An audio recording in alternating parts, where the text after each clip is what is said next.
Welcome. Thank you for joining me live today. My name is Karen Kennedy, and I own Real Food Matters. And today I'm really excited to be talking to Angela PIfer today. You know, gastrointestinal symptoms affect a lot of my clients. Even the people who come to me for help with their blood sugar often have significant issues with their digestion, including histamine intolerance, IBS symptoms, and Sibo. And it's not unusual for people to downplay their digestive issues, whether it's constipation, chronic toilet issues, but these are what I'll lump into gut issues, and they can be a root cause of inflammation, pain, nutrient deficiencies, and really lower your quality of life. Not addressing them can cause other health issues to really snowball. So I always encourage people to take them seriously. So if you are someone who struggles with some of these, you're going to love listening to my guest today. My guest today is Angela PIfer, and she is one of the nation's foremost functional medicine, nutrition, and health experts, and an accomplished speaker and radio personality. Her 25 years in the health and fitness industry, and the past 19 or 20 as a functional medicine nutritionist, focusing in the areas of digestive health, functional gut disorders, thyroid, autoimmune, and Sibo, have earned Angela, recognition as the go-to gut expert. That's what I think of when I think Angela. If I have questions about anything gut related, she is the person I think of, and can show even the most health challenged how to restore their gut and health vitality. So I know Angela because she is also a fellow alum from Bastyr University. But in the past 20 years since then, she has devoted herself to research and clinical work in the areas of functional gut disorders, particularly Sibo. So she's what I like to call a clinician scientist. She really is a clinician scientist. I had the good fortune to do a little bit of work with Angela a while ago, and I saw just the level with which she devotes herself to research and really staying on top of the most cutting edge research to help her patients. Mm-hmm. And she's been recently featured in the popular Sibo SOS summits, regularly featured in them, which I encourage you to check out later. But anyways, hi, Angela. Welcome. Hello. Thank you. Thanks for having me. What a beautiful introduction. Yeah, well deserved. Well, thank you. But it's nice to know we do know each other, and we've worked on other projects. So it's a warm introduction versus just the reading of the introduction. So I love it. Thank you. Yeah, well, appreciate that. I've been wanting to have this conversation with you for a long time, very selfishly, because I really admire your work. And I always have things like, I gotta ask Angela this question one of these days, but I'm busy, you're busy. And because I know how challenging it is to help our clients resolve gut issues. Agreed. But I actually want to start because I'm curious. Yeah. I know that you've been in the health and fitness industry for 25 years and 20 of them as functional nutritionist. What did you do before that? Yeah, I worked as a personal trainer, doing a lot around nutrition at the time. And I think it just morphed into I got to go to school for this. I have to get a whole background in this, 8 years in school and multiple credentials later, here I am. And it's I've always been so fascinated with the our physique and physiology and everything that just makes us tick. And I'll just say it was really interesting for what I did and getting into nutrition. My first love was actually going to be to work on psychology and actually work on the psychology of eating with people. And then that all morphed. I took one class at UW that was nutrition and nursing 301, only nutrition class in my undergrad. And it just flipped on a dime because they were literally talking about major food groups like, hot dogs, hamburgers, and just crap for kids. It was shocking. I was sitting in there, not, knowing enough, but not really knowing anything of what I know now. And they just weren't, it was mind blowing to me. It was mind blowing. This is not nutrition. This is we don't need food neutrality. This is ridiculous. We don't need food neutrality. Do not need food neutrality. I'm not saying that we all have to be purist and we only eat the healthiest, most organic thing every single moment of every single day. I don't mean that, but the entire concept of we don't have to demonize it. It's just that there are foods that if you eat them consistently with all the food dyes and additives and sweeteners and everything else they add, you're not going to be healthy. So the whole food neutrality piece, I don't want anyone to feel poorly about their diet. There just has to be an understanding of this is likely going to cause issues with your health down the road, or even currently, or making something you currently have worse. So we have to identify it and find a good way to replace it that still is in tune with where you're at. And that means slower steps for some, faster steps for others. But I'm not a fan of the whole neutrality piece. That's like, I just see that all the time now. And it's just one of those conversations I think we have to have a little bit. We got to go deeper with this. We have to go deeper with this. Cause and effect. Yes. Cause and effect. Agreed. Yeah. Well, I would love selfishly to start out a little bit talking about Sibo. Yes. And I know I'm going to throw out the term Sibo, and some people have never heard of this. Yeah. Might be thinking SEEBO, and they might be Googling that word. CEBO. Yeah. How do you? Yeah. It's an acronym. Yeah. Could you bring us up to speed on what Sibo is? Yes. Yeah, absolutely. So Sibo is an acronym. It's small intestinal bacterial overgrowth. And basically what it means is, we have organisms everywhere in us, on us, everywhere. Everyone always thinks about the microbiota, when it's inside the intestines, the microbiota. Microbiome is everything. Microbiota is what's inside the intestinal tract. Everyone thinks about the microbiota and those microbes that live in our intestines is just large intestine. We ignore the small intestine. Nothing's going on there, nothing to see. Let's look at the large intestine. But we have organisms all the way through that as well. And we have something going for us there in that we have good motility, and we have bioflow, which cleans out debris and keeps things moving and keeps those numbers down. For people, for various reasons, various factors, usually leading up to this, there's a slowdown somewhere in the small intestine. There's likely, with most cases, some sort of immune dysregulation as well. And the organisms there can either grow to larger numbers than should be there, or they can get displaced. Maybe we're having some backwash from the large intestine into the small intestine, and the wrong kind of organisms are coming in. And when those build up, whatever we're sending down in food, those are consuming. And some of the byproducts from that, we very healthy byproducts from some of that, but for other times we have too much gas and fermentation going on, and that causes a lot of issues. Bloating, distension in a tube that's not meant to bloat and distend. It's painful, it's gas trapping. And then the further up the small intestine, we have 20 feet of small intestine. So that overgrowth can be a difference, the wrong kind of organisms present or too many in numbers. And so the further up the small intestine it is, the more it can interfere with things, the more it can uncouple bile, the more it can uncouple B12, the more it can break down some of those nutrients, and we're not getting the nutrients, the more it can cause issues. But I also feel, as we're looking at Sibo as a whole, Sibo is a symptom. And so, I've been in practice almost 20 years. I switched gears maybe 9 years ago. I was doing a lot of IBS, a lot of emotional eating out of the gate. Remember my background in psychology, undergrad, not a psychologist. I want to be very clear that was my first love. I loved working with people and figuring out how to form better habits, how to get to the root of why they were feeling a certain way to then have that not affect their food so much. So as we're looking at all of that, Sibo kind of reared its head about 7 to 9 years ago. And honestly, for conversations that I have with all the colleagues that I work with, it's kind of shocking. It's just weird where it came from. We're all not sure where and why all we were doing for IBS before that was working beautifully kind of stopped working.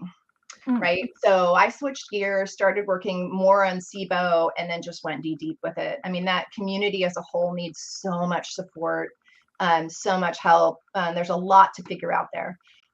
So as we work through all of that over time, what I came to realize is that Sibo is a symptom. Even if somebody comes to me after 7 amazing practitioners doing all this great work, they still have Sibo, I set it aside.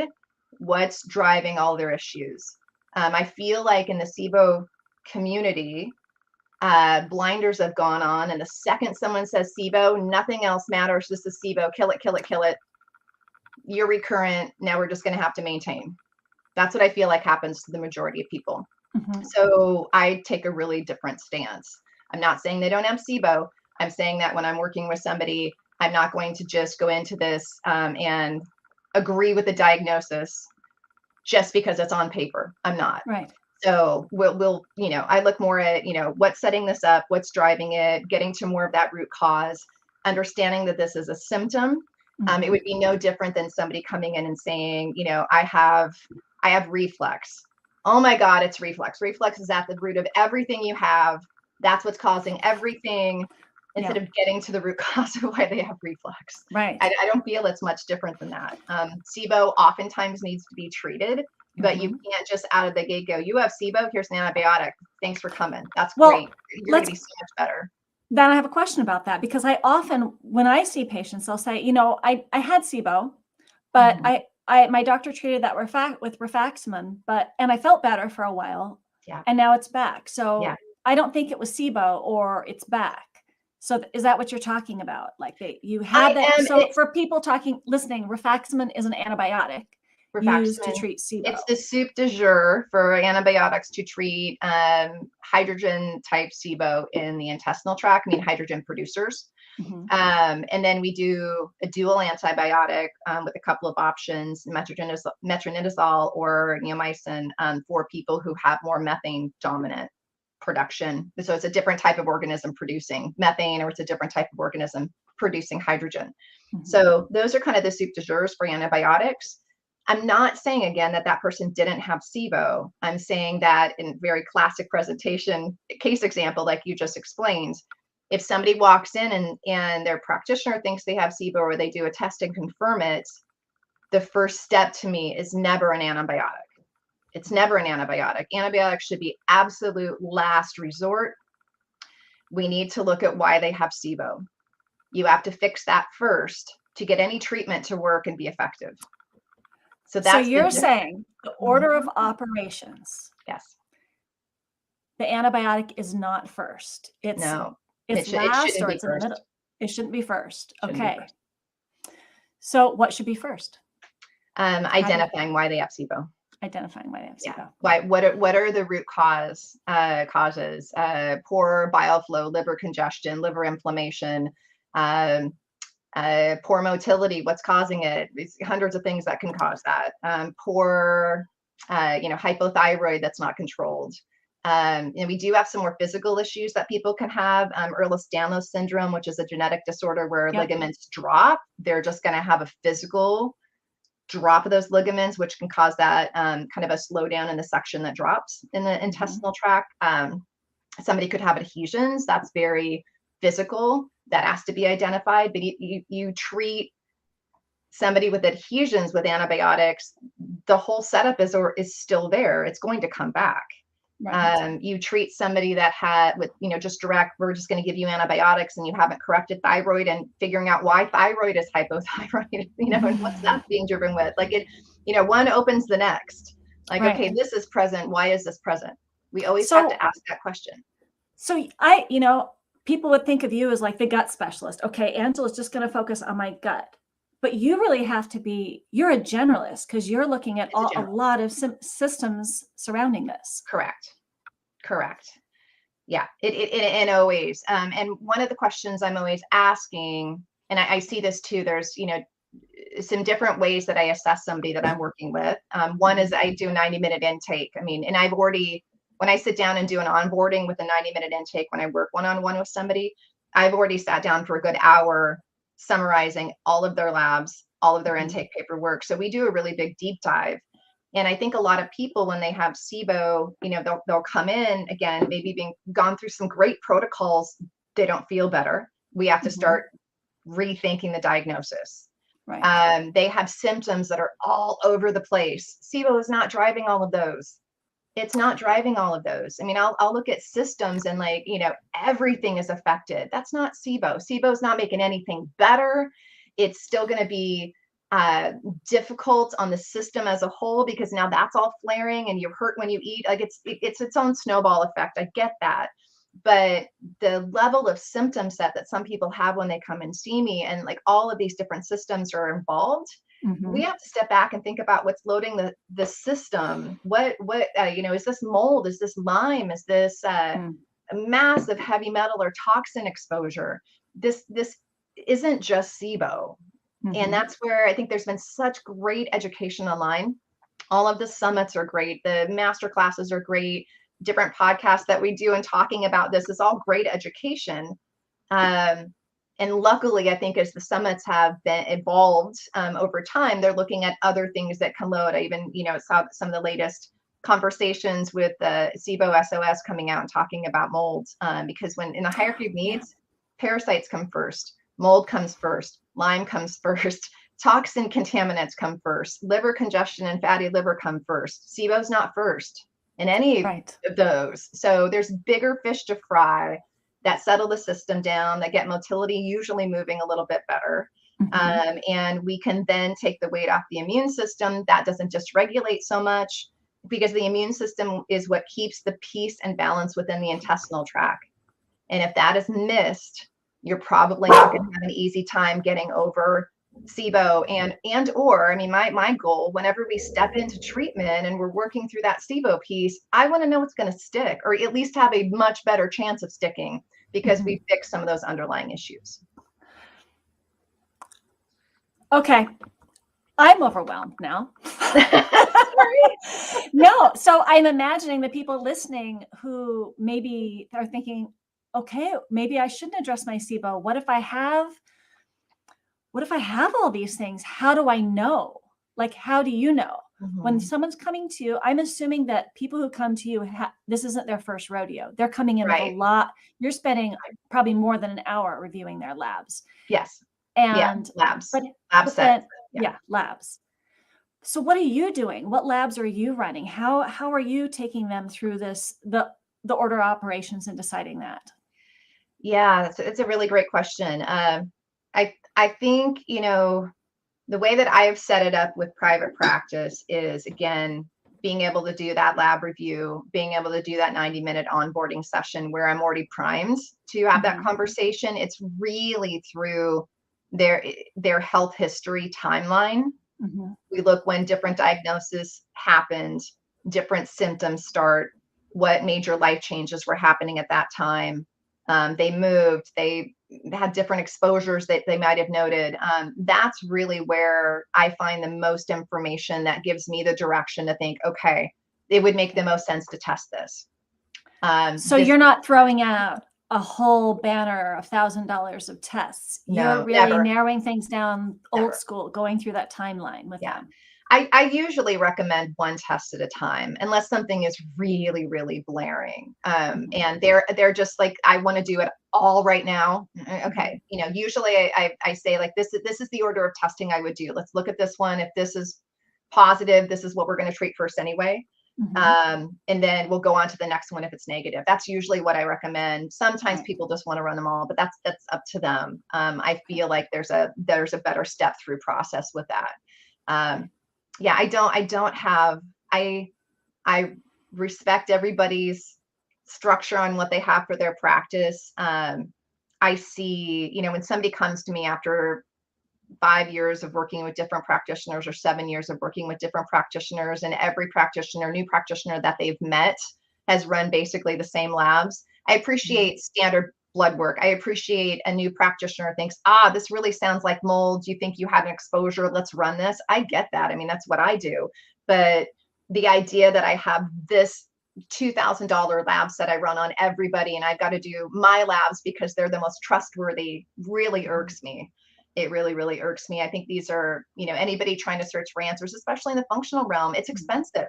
It's expensive. Other times I've seen other practitioners not really make progress and just keep running that stool test at $500 a pop. Like, what are they trying to achieve? You think they're going to get something else on this one? It's just I had a guy I just started working with that had 5 stool tests in the last 2 years.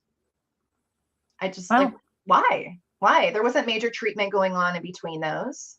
Right. I feel like it's the practitioner didn't know what to do next. So let's run another test. Let's see. Let's look at progress. But they're $500 a pop. Like, we have to be very mindful of people's budgets when we're looking and working in the functional realm. Right. So I want to back up a little bit.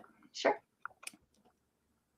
We've thrown out terms like SIBO and IBS, and I know there's, and leaky gut is something we haven't talked about, but I know that's how do people even, like, if someone's thinking, oh, I have gut issues, is Angela the person for me? And when is it worth investing in this kind of thing? How do people know what they even have if they're having symptoms and they've done the Google search and they think, do I have leaky gut? Do I have SIBO? Do I have IBS? Are they the same? How do people even figure that out? Yeah, they're not the same. They're all different. They all can cause some similar symptoms. So I think it's just finding someone to work with that goes into the weeds with you and walks you through what to do next. Again, I don't want to just label people. I think a lot of people think that they have leaky gut. I see that a lot on the intake. People list out leaky gut, or they list out, this is in my realm, what I always see, but they'll list out restless leg syndrome. They'll list out like, 4 or 5 things. And I always go back and say, was this ever diagnosed? Who mentioned this to you? Who discussed this with you? And it's something they usually find online. So we discuss symptoms and see if it even matches up, see if it makes sense. To me, I always recommend testing for leaky gut, because if you have leaky gut, there's a major organ that has inflammation and it's drawing more immune system reaction. It's going to wear your system down. It's going to drop endurance a bit. There's a cause and effect that happens with it. And that to me needs to be healed up. It's no different than saying, I think you have gastritis. There's testing for that. We should really test for that, because that's a big deal. We need to treat it. And I think that there's really good treatments for leaky gut. And oftentimes when you heal up leaky gut, you get a better immune response. You're settling the system down. It's not hyper responding. People feel better, and we can move on with treatment. So I don't always think, everyone has leaky gut, or we have to just assume leaky gut along the way. Right. Now I was looking at your website. You actually have a really good, like, you have a quiz on your website that helps people kind of like get a little direction on this. Yeah, I'm Functional Gut Store. I do, so Sibo Guru is my private practice. Functional Gut Store is actually my website that I actually, over the last 20 years, have accumulated all these protocols that I've used. I do articles on that site, and there is functional gut testing. And then also anyone can order. And then also great supplement lines. And then anyone that comes in, you can just join for free for the supplements. It's 18% off now and always. So I'm trying to get resources out there for people to be able to stick with some of the protocols that they're supposed to be on and make this a little bit more budget friendly. But then also trying to figure out, do you have leaky gut? Is it something that you should even worry about? Are you just assuming you do and nobody is treating it? I think, having those kind of resources is really great. The quiz that pops up, if you just go to functionalgutstore.com, the quiz that pops up will walk you through just a few questions, and then you'll get a score with that and some recommendations around that. Right. Yeah, this is really nice. And so these are lab tests that people can order for themselves? Correct. That's really handy. Yeah, we got leaky gut. There's a great digestive stool test, the gut zoomer, that's on there. Yeah. Within the gut zoomer, that also includes leaky gut. So you could do one of the other cortisol testing. I mean, I work in the Sibo realm, for the patients that I work with that have Sibo. When I am working with them, I'd say my kind of common presentation that I see is somebody that's completely fearful of food, restricted themselves down to maybe 10 to 15 foods, if not less, trying to space food out, trying to space their meals out because they keep hearing that, and they're lower weight, not sleeping that well, too restrictive, endurance is dipping, their immune system is really being challenged by that. The health of their microbiota is being challenged by that. And so I work with a lot of people to help expand their diet and work through that. But cortisol testing, there's a really great salivary hormone test on there for adrenals, and it actually maps out how your cortisol is cycling across the day. I run that test a lot because we can do things very specifically to increase cortisol or decrease cortisol at the different points a day. Yeah. Depending on where it's high or where it's low. That I find is really, really helpful. And that also helps us dictate, okay, well, you need to eat more consistently. Like throw the 3 meals a day or fasting out the window. It's not working for you. Your system is responding too much to this. I want to put a pin in that restricted diet. I want to come back to this because I want to keep going with what you're talking about. And I want to interrupt because I want to ask if people can order their own labs. Here's my question. Yeah. I'm all for people doing their due diligence and learning to be, I always say learning to become the CEO of their own health and taking action. I think that's awesome. But I get concerned that people can spend a lot of money without knowing what test would be the logical next step and not knowing what to do with the information when they get it. Yeah. So how much of a concern is that people are buying them off there rather than working with you to get some direction? Yeah. So if somebody comes on, I'll just walk you through what the leaky gut one is. So if somebody comes on and looks at that quiz and takes the quiz and they see the recommendations, their score is really high. Usually I'm going to say something like, it's likely not just leaky gut. You might want to run a gut tumor that also has a leaky gut. So you can look at all the digestive markers and inflammatory markers. So this guides them into that. It guides them into which to purchase. Okay. And then once they get the results, I do send over an article as well with my history and looking at this, and then also some suggestions on protocols that they can take all together and share with their practitioner and have them help them dictate what they're going to do. So that's the whole goal. This is about education, but it's not just about kind of dumping this data on them. It's also about the education and here's suggestions and take this and discuss that. A lot of practitioners, if a lot of medical doctors don't think leaky gut exists, so now they can have a lab in their hand that shows them. And so hopefully, and some talking points and some talking points. Yep, absolutely. Oh, that's brilliant, Angela. Yeah. Oh, well done. This is great. Same thing with the cortisol test. Same, adrenal, the salivary hormone test. I do the same thing. If your markers are too high, this is what you can do to lower those points. This is what you can do to increase. These are supplements that could help. When you can take those, all education, please share this with your practitioner. So it's kind of a go-between. So people aren't just getting this data and running with it. They're engaging. I'm hoping that they take this and engage back to their practitioner because we all need help. I went through a mold illness 4 years ago. And the second I found out, even though I work with people with mold illness a lot, when I found out I had a mold illness, I immediately assembled a team. You can't treat yourself. I know everything within this realm and I can't treat myself. Right. So if anyone's out there and like, I'm a researcher, I'm a this, I'm a that, like I appreciate you're getting more knowledge. That's great because it's easier to converse with somebody that has a little bit of a leg up and understanding. That's wonderful. But with great respect, you might be learning some things along the way and it's wonderful, but you're getting lost in the minutia and it's so difficult. I mean, I would, if I left to my own devices, I'll take these 2 things today. I'm going to try this. What about that? Like you need direction, right? Because you're in it. You can't see it. Yeah. From my own chronic health journey, I say the same thing. The things I can always tell how long someone has suffered with chronic health issues is by opening their medicine cabinet and seeing how many bottles of supplements are in there.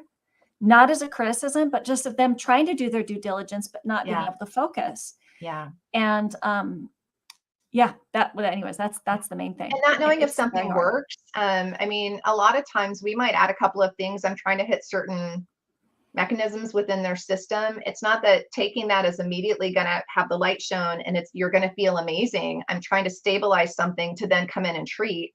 And if people are looking online at the chat rooms and, this one thing worked for that person, I'm going to try that. These 2 things work for that person, I'm going to try that. I feel like it really pulls them so much further away from where their set point. And then it's like we don't even know what's normal for them. Right. We don't even know what their usual is because they've been at this for so many years. And again, I get it. When they found mold in the house and I started to go down that road, I was actually, as much as I was a puddle on the ground, it was so bad. I was elated that we had identified what it was and we could formulate a treatment plan because I would have felt like absolute crap for decades and never knew why. Yeah. I figured it out, but I could have I don't feel good adrenally. I'm not sleeping well. I'm all this stuff. And I'm going to add this stuff on. I'm going to add that stuff on. I'm going to try this. And I'm just trying to play whack-a-mole with my symptoms versus trying to get at what actually is going on. Right. Right. And that's natural. Yes, completely. That's natural to that's why we get just pulled in all sorts of different directions when we're viewing things through the lens of our pain. Yeah. And misery. Yeah. That's a great way of saying it. Yeah. I want to go back to the diet and this overly restricted diet, because that's something that you really introduced me to, is when people talk about SIBO, when we think about the diet, the importance of diet with SIBO and other things is we think of the low Fodmap diet. And more often than not, I'm hearing you having concerns and cautions about a low Fodmap diet. Right. So can you go into that a little bit? Yeah, happy to. The diet does not treat SIBO. Plain and simple. It doesn't treat it. It doesn't starve anything out. It's going to calm symptoms down. And who doesn't want that? Everybody wants to calm some symptoms down, but it's not a treatment. And so what I find is, initially when we again, treating this for so long, we tried to starve things. Everyone was going on a restrictive diet. This is what you do: restrictive diet, kill, kill, kill. We were all doing it at the beginning. All the practitioners, every single one of them, we were doing it. I think over time, like over a couple of years of treating people, I'm like, how is this not working? And it was working and helping some people. I don't mean that. I just mean people were getting recurrent. I found people coming to me after they were on a very restrict low FODMAP diet for many years. You run a SIBO test, they still have SIBO, still at the same rate that they, very similar test to what they had before. They're not starving anything out. They go off the diet, all their symptoms come back. So it's a Band-Aid. I figured that out years and years ago. I even remember talking about it at the beginning, and everyone was like, how could you say this? It's like, it was so controversial. But at this point, no diet neutrality. Yeah, right. Right. What's really interesting with SIBO treatment specifically is that, again, it was starve it out, kill it at the beginning. And then, a few years back, we started to see more information come out, like, oh, maybe we can use peptides to treat, which alter the immune system. Maybe we can use immunoglobulins to treat, which alter the immune system. So again, what's slowing motility, what's affecting the immune system, what's dysregulating the immune system. So those two things are super important. So when we're looking at treatment now, we should be looking at this on an individual basis. The FODMAP diet, the biphasic diet, the SIBO food guide, all of those are simply guides. They're simply long laundry list of foods that might be cause more symptoms in somebody that has SIBO or IBS. That's all they're should be meant to be, unless you're working with a practitioner and they say, you know what, I want you on this for 2 weeks, and then we're going to start expanding. I don't have a problem with that. What I have a problem with is any practitioner that just is like, well, you have SIBO, here's the handout, you're on low FODMAP now, thanks for coming. Whether they're supporting them over time with that or not, that's ridiculous. They don't need to be on it. It's going to cause nutritional deficiencies. It's going to affect their immune system. It's going to shift their flora more unhealthy. The jury is not out. We have the studies on this. And as a clinician, I have people that have been on a low FODMAP diet for 7 years come to me. They still have SIBO. We have to stop putting people on this diet as a catch-all. It's just 7 years on a low FODMAP diet. And low FODMAP diet. I'm looking at what she's eating. The studies, what's really interesting when we look at the studies on where they actually used food for a low FODMAP, and low FODMAP is a 7 to 9 gram FODMAP coming in a day. And FODMAPs are fermentable oligosaccharides, disaccharides, monosaccharides, and polyols. It's an acronym as well that basically is identifying things in foods, sugars in foods, carbs in foods that have a more propensity to ferment. That's what it's looking at. So you drop those fibers and those sugars, and then you won't get as much fermentation, so you won't get as much symptom. But then you're not sending the right fuel sources down for your health of your organisms as a whole. Right. And the idea that's the healthy food, the fiber for the large intestinal organisms to ferment and lower inflammation and correct. Right. But it apparently in SIBO realm, it doesn't matter. They think that they can stick somebody on a low FODMAP diet for a very long time, and it's going to cherry pick and drop this one organism, which is it's ridiculous. It's absolutely ridiculous. You had a different word for that for a moment.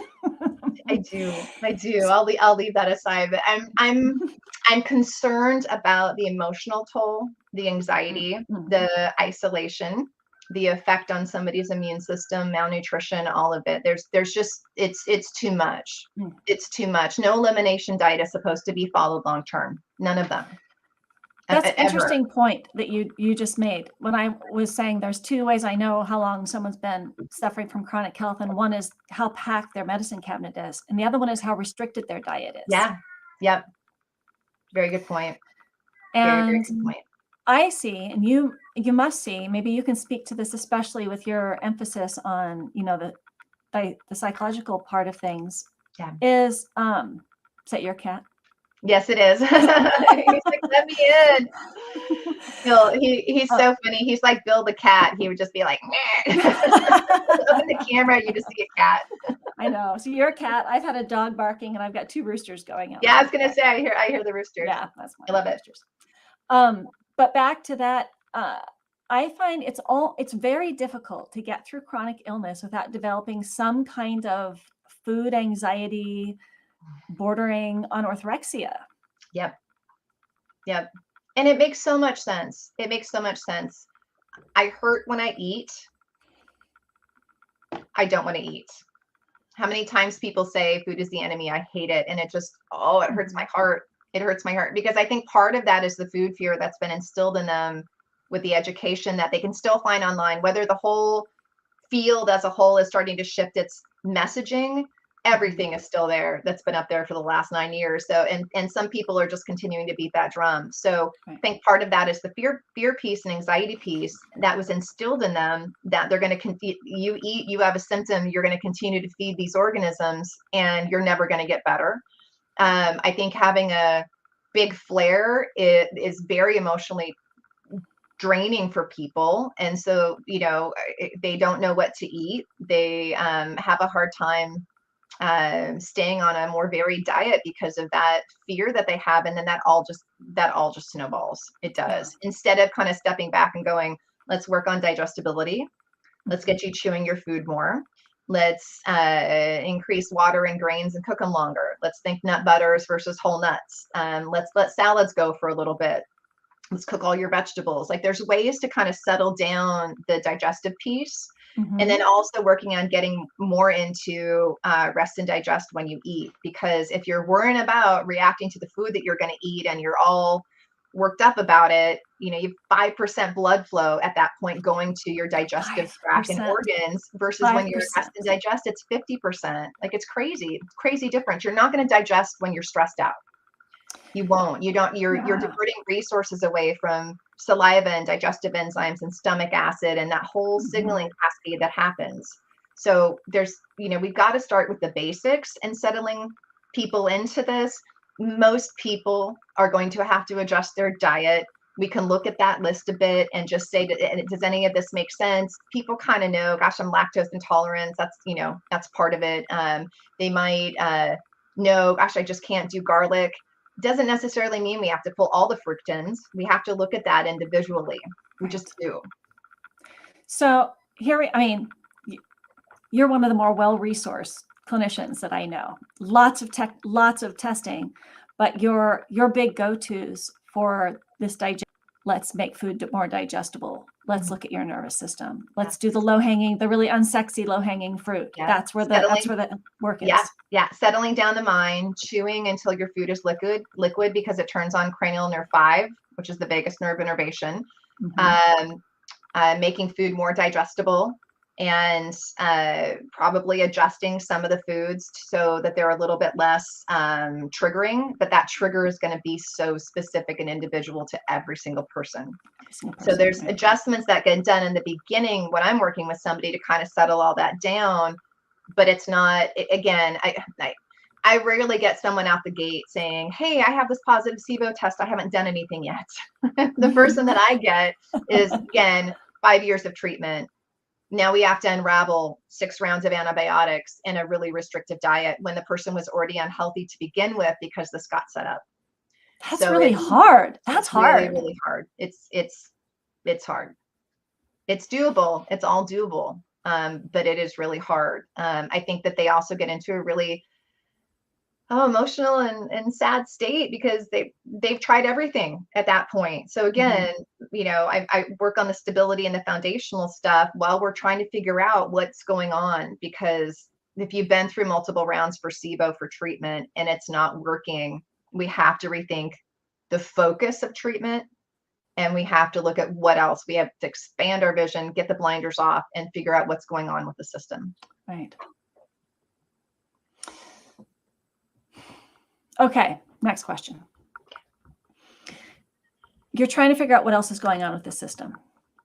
You're looking at your digest. You talked about like peptides. You talked about immunoglobulins, supporting digestion in the in the foundational work, and you even talked about antimicrobials, antibiotics, other antimicrobials. Maybe not being the first thing you do, but they're somewhere in they're somewhere in your toolbox. So I know that some of these things are prescription medications.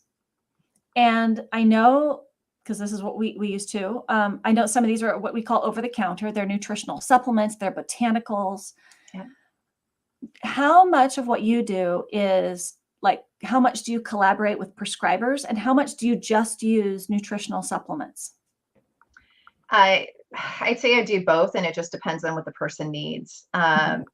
Sometimes within SIBO specifically, as we get into treatment, most people need motility support, a prokinetic, based on their symptoms and their history. That kind of dictates what we're going to use. A lot of people need a prescription for that. That might be more of a prescription prokinetic, and I'll recommend them write up the letter to their doctor. It's almost always honored. It's not a problem. I find that usually, GI docs or primary care are very happy to have somebody else on board because they feel like they've kind of done what they are going to do. Right. They've identified it, done the antibiotic. The person hasn't changed much in symptom presentation, and so they're open to other ideas. Great. Yeah. So I kind of do both. It just depends. Okay. I work with a lot of practitioners. Oftentimes people are referring over, doing write-ups back and collaborating, which I always prefer. I think for a lot of things, for anything functional gut, when we've got something with chronic symptoms, a team approach is always best. Doesn't always have to be, but it's always best. It is always best. Yeah. Yeah, that's good. And then, like you talked about motility agents, you use a prescription motility agent, but it sounds like there are some non-prescription motility agents that you also have access to. Yeah, there's a lot of great prokinetics. I mean, iberic acid, ginger, motility activator, Modal Pro, artichoke. Those are probably most of them that we kind of dip into. But all of those are good. And then from a prescription standpoint, my favorite, when somebody has, I get a lot of people that have had lifelong constipation that's only been made worse because they have SIBO, and it's more of a methane dominant SIBO, which is more connected with chronic constipation as well. Oftentimes supplement herbs isn't going to do much as a prokinetic. We need to go into medication, and that would be for prucalopride or Motegrity, which is really my favorite. Okay. Right. Because I know that you have, your functional gut store has tests that people can do, and they get feedback on this through you. So they can be working with you, or they could be working with their provider, but using you as a resource to supplement that. Yeah, it's information back, not necessarily, they're not contracting with me to work, directly. It's more from an educational standpoint. Yeah, so they get information that they can then take back to their practitioner to work with. So and then supplements too, and you do the supplements there as well. Correct. Okay. Correct. Yeah. So I have articles. I have that just kind of goes back into more of the research that I've done, what I see clinically, and then I list my protocols that I've worked with over time. And again, some of those are like, here's a core protocol I've used. Here's everything else that we know. Here's 20 other things, and this is their effect on this condition. So again, as they're taking that to their practitioner, it kind of opens the door for a really in-depth conversation versus maybe that practitioner hasn't treated it before. They haven't seen these other items that might help, and they can kind of pull from that. So I just find it as a really good resource that goes back. Right.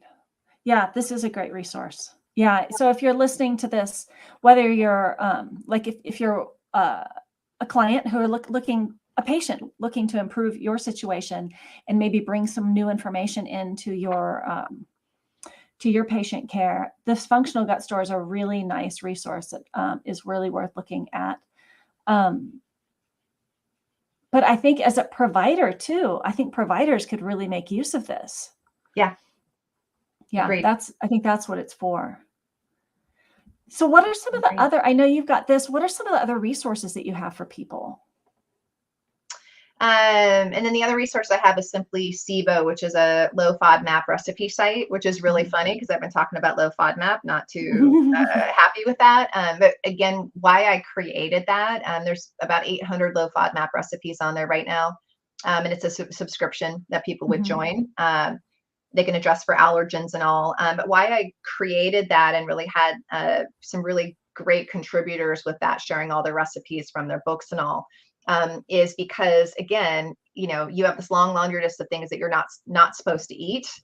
And then you also have your preferences. Maybe you have texture preferences. Maybe you have sensitivity issues with some of the foods that are on the list that you can include. You had a complicated Venn diagram. Completely. And then people whittle themselves down to only these 10 foods and they don't know how to put them together in any kind of reasonable, tasty meal. And so really, it's a resource to help people expand their diet within the low FODMAP realm.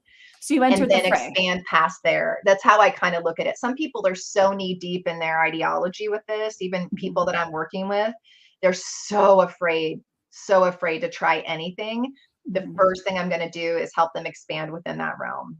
Right. Let's get you eating more foods. Let's work on the digestibility. As you're starting to feel better, then we need to start expanding past those. So that's where I usually go with it, but it's just a resource. So I've got my private practice, I've got my recipe site, and then I've got my, testing protocol supplements. Yeah. On functional gut. This is, it's one-stop shopping for gut stuff with you. It really is. With and all things.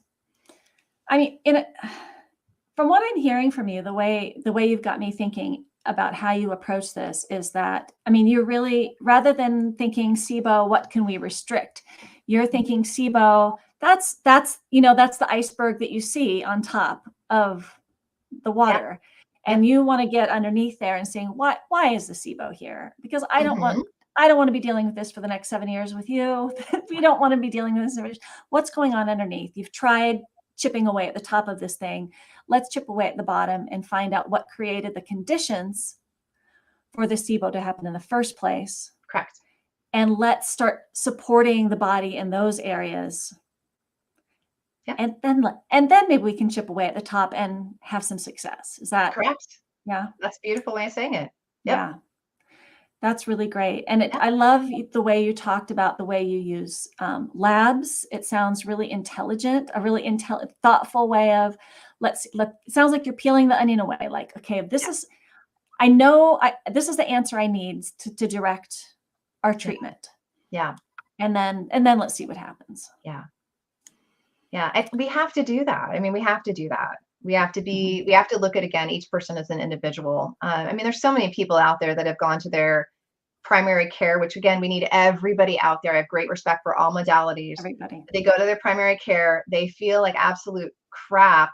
They run their labs and they look great on paper.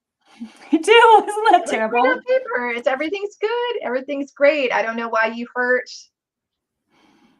Can't help much further, and then they want to help, but if the labs aren't coming up with some direction, what are they going to do next? And so it's kind of pushes them over into the, more of that functional realm. But in that realm, we can't run every test. Yeah. We have to be really methodical about what we're going to run, when we're going to run it, and what we're trying to get at. I only want to see a test if it's going to change the trajectory of our treatment plan. That's when I want to see a test. I don't want it to just run all these tests and guess, look through these and go, well, these tests didn't matter, but this one, woo, let's do this a little bit more methodically, because I think the budget, again, that's another source of stress and anxiety for people, how much money they spend in the functional realm. Right. We have to really It's never an unlimited resource. Correct. So the last few minutes, what I would love to ask is, from the perspective of a patient, if I was a patient and I'm having these things, what should be the order that I start going? Like the first thing is usually I'm going to go see my GP. I want to rule out colon cancer, because that's you want to rule out something really terrible. So they'll go to the GP. Could you run some labs? Make sure I'm not going to die in a month, right? It's an interesting way of putting it, but yeah, I think so. I think the basics are, I love that. I think the basics are, people will probably go to their GP and get their standard labs run. Whether those show something or not, oftentimes not. They still have this chronic stuff happening. They might then get referred over to a gastrointestinal doctor. They can run their stuff. And again, I don't do colonoscopies. I don't do endoscopies. I love GI doctors. Oh my gosh, you guys and ladies get to look in places that nobody else can. It's amazing. It's amazing. And we want to rule out the bigger stuff. Absolutely. I always look at those as ruling out. Like, we're just going to rule out, so we're not looking at this 2 years later and go, oops, why wasn't that test done? Like, there is a hierarchy of need, I think, that has to happen in some of this.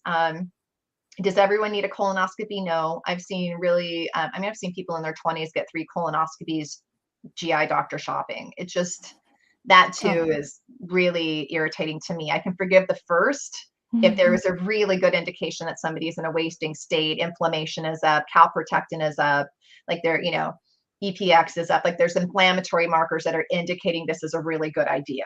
Right. Otherwise, it's invasive. This isn't a standard blood test, easy. So, but again, there's just kind of a hierarchy of needs as we work through. And as all that gets ruled out, then you're usually dumped into the functional realm.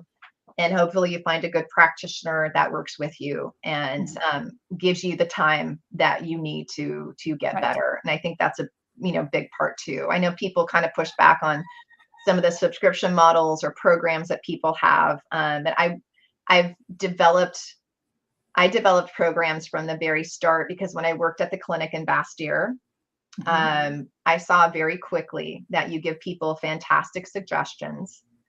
You have a great conversation. Here's the 2 things I want you to do. They come back 2 or 3 weeks, nothing's done. Rarely was something done. And I just realized people need hand holding. They need to know someone's checking in, all of that. And so I work with a lot less people, much more intensely. And when we're trying to figure all these pieces out, no one can do this in a 15-minute appointment. Nobody could do this in a half an hour appointment. So it's, really, as practitioners, if we're stepping up to this, we need to take the time with each patient, and that might change their model and how they work with people. Right. But you've seen what gets people. You've seen what gets people healed. You've seen what works, and that's the package. That's the program you've created. Right. And what's really interesting to me is usually at the end of the hour and a half, I say, is there something that you want to talk about that we have not discussed? And it's almost always a, oh, wait, what? you have what symptom or what diagnosis, or just nothing was mentioned about it. And it's not, it's no disrespect to anybody. I've been on the other side of an intake. We just get so complacent about our stuff. And I think, I go so detailed into everything that someone finally is like, oh God, I should probably mention this too. And it just gets interesting. It gets interesting. Yeah. But 15-minute appointment is not going to get to any of that. 15-minute is whack-a-mole symptoms. That's it. Right. That's all anyone's going to do with that. So, and it's just it's a hard place for our medical field to be, and someone that doesn't feel well to be in that medical appointment. For sure. Well, this has been great. This has been great for me. So I hope it's been helpful for other people listening to this, because I've actually learned quite a bit. And I want to make sure that people know where to find you. Is this the Functional Gut Store where you want people to find you? Yeah. So if anyone, wants to think about working with me one-on-one, I do an intro consult, and you can sign up for that on Sibo Guru. SiboGuru.com. And then if you're looking for any functional testing or interested in protocols and suggestions, and also really great supplements at a most discounted price that you can find, check out Functional Gut Store. Okay. So I just flashed those up here. And for those people watching on the replay, I'll add those links onto this video so you know where to find Angela, how to work with her, how to utilize this amazing resource that she's created for patients and providers that I'm really excited about. Yeah. Thank you. Thank you for Absolutely. dropping all this knowledge on us today. I really appreciate it. You are welcome. Thanks for having me.